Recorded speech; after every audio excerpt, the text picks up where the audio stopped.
Welcome to Zile Tales.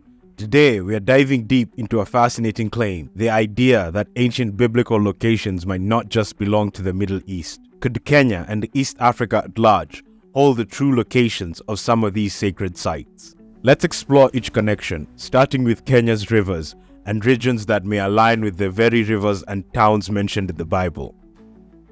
The River Jordan, Kenya's River Nzoia.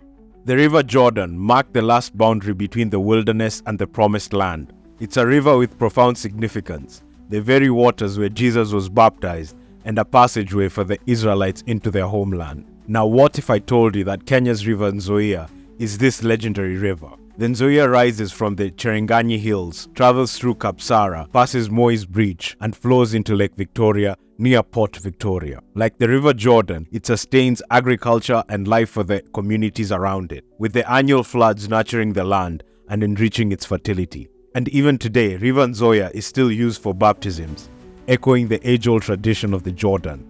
Could the Kitmikai stone formations, just a stone throws away from the river, be a symbolic marker of the Israelites' journey? In the Bible, they were instructed to build a stone monument after crossing the Jordan as a testament to future generations. Kitmikai must be that enduring symbol. The River Jabbok, Turkwel River.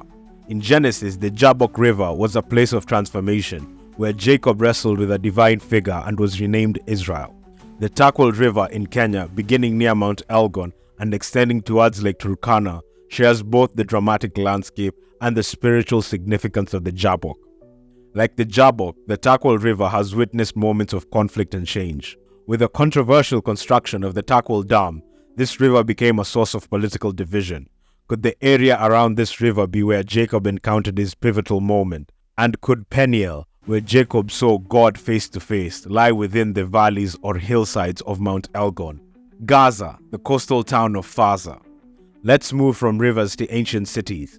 Gaza, a place of biblical legends and Samson's final stand, might actually be the Kenyan coastal town of Faza. Found on Pate Island, within the Lamu archipelago, Faza has its own history of battles, invasions, and resilience, paralleling the story of Gaza in ancient Israel. The remains of battles and local legends like that of the warrior Fumo Liyongo show a connection to this town's heroic and tragic past. Faza, and much like Gaza, has been destroyed and rebuilt numerous times as empires and dynasties clashed over its control. Joppa, modern-day Mombasa.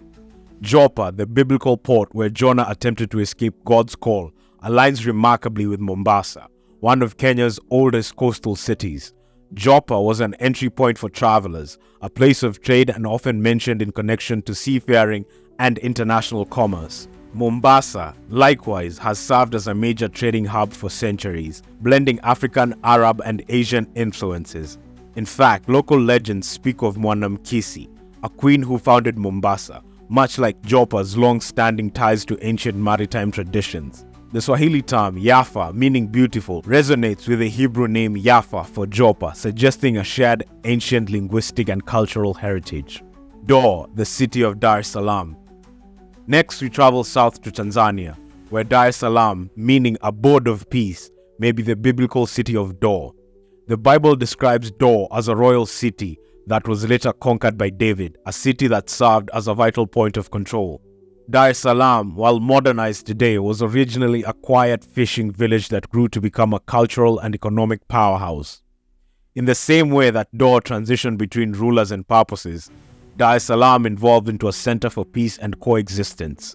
Its very name could be a nod to a legacy that connects it to ancient times. Samaria, the region of Sambalat. Moving to the highlands, we find Samaria's ancient echo in Kenya's region of Sambalat. Named after Sanballat, an enemy of Nehemiah, the governor of Samaria, Sambalat's hilly terrain resembles the challenging landscapes of biblical Samaria. Steep and foreboding, it's easy to see why this area was associated with danger, ambushes, and robbers, just like the rugged hills of Samaria. Local traditions mention a hilltop sanctuary, perhaps reminiscent of the high places where Samaria's residents once built shrines, and today, Wewo, a church in the sky, stands as a testament to the region's spiritual significance.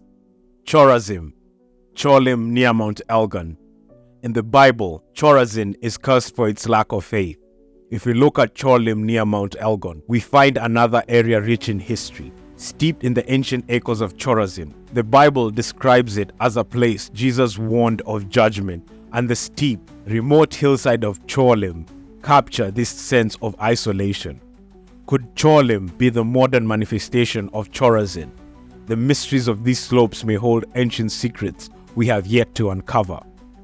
The ancient world and Africa are deeply intertwined. This journey through Kenya's rivers, towns, and hills reveals striking similarities to places from the Bible. Could it be that the true lands of Israel were here all along? For those with eyes to see, the evidence speaks volumes. Kenya's landscapes, history, and traditions are worth examining as possible remnants of a hidden past, one that reaches back to biblical times. What do you think? Could East Africa be the true land of the Bible? Leave a comment below. Subscribe to Zile Tales for more journeys into African history, myths, and mysteries.